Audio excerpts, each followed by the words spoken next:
This video is going to anger a lot of people, and rightfully so. But the Toronto Sun just posted Justin Trudeau to collect not one, but 2 pensions and $104,000 in severance. Oh, brother. The former PM is entitled to 1 pension for his nearly 17 years as a member of Parliament and a second for his decade as Prime Minister, plus the $104,000 of severance. Former Prime Minister Justin Trudeau's recent departure from politics will net him over $8 million across 2 pensions, plus a large severance check.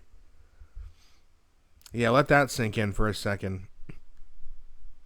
That's according to calculations made public Wednesday by the Canadian Taxpayers Federation, who released a chart of estimated pension and severance payouts to departing MPs. Quote, pensions for former MPs depend on the length of service and the rules at the time, said CTF National Director Franco Terrazzano.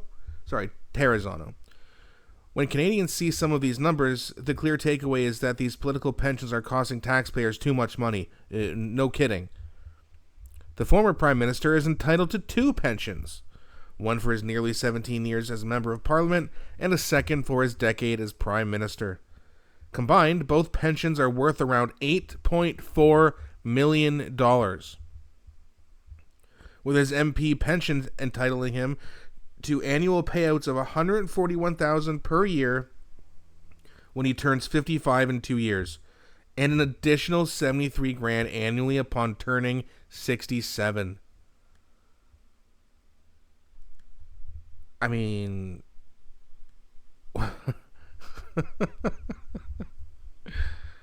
what? He gets that much to destroy a country?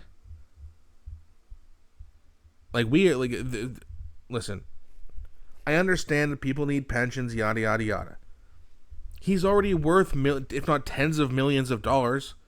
Now he's going to get another 8.4 plus? Oh my God.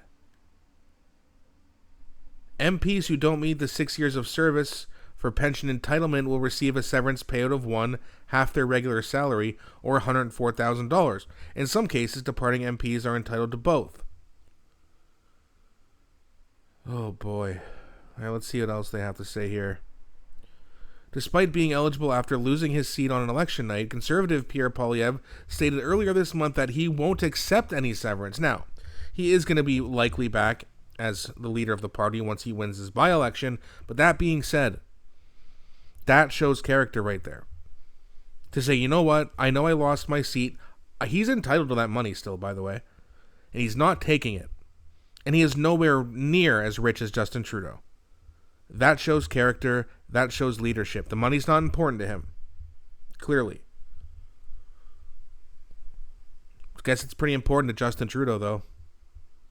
There are 13 former MPs who will get an annual starting pension of more than $100,000, while the vast majority of private sector workers don't even get a workplace pension.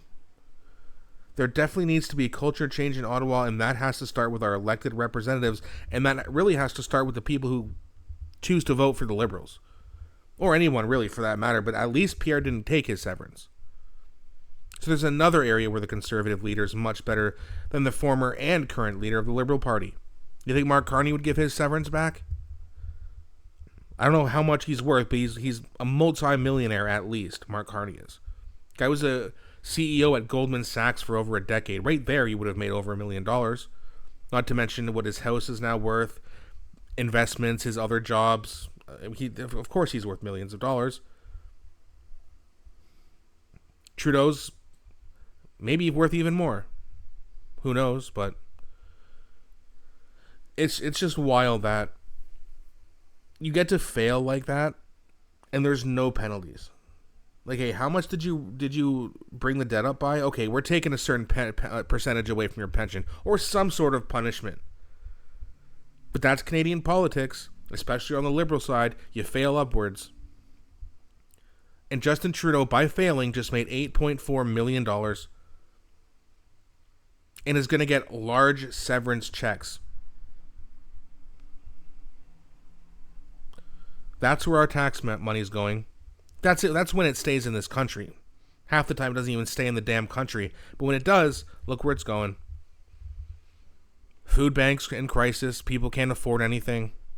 And these clowns just get to get rich off of failure. And people don't understand why Canadian politics is a joke. And you know Justin, he's going to keep all of it. He shouldn't. He should be rejecting every single penny, or at least saying, hey, I'm going to give it to food banks across the country since I'm the one who created all these problems. But nope. No accountability. Guy broke the law, committed treason. Now he's going to steal even more taxpayer money.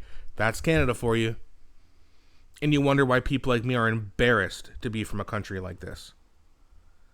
I want to have pride in this country again. I have none of it right now. It's just disgusting. And, you know, things need to change. Yeah, but what's going to change? It all starts with a voter. Or the people who don't vote need to start voting. This is important. It's more important than it's ever been in my lifetime. But a lot of people still need convincing. Because they don't see things like this. They don't care about things like this. And they need to start. Because this is just stupid. I mean, we're just getting robbed every day that we wake up. Every time we get a paycheck, we're just getting robbed. Because this isn't taxation anymore. It's just thievery at this point. But either way, let me know what you guys think. This is crazy. I can't wait to see what you guys have to say. Please do not hold back. Please also don't forget to like and subscribe, as it really does help grow the channel. Thanks so much for watching, and I'll be back shortly with a new video.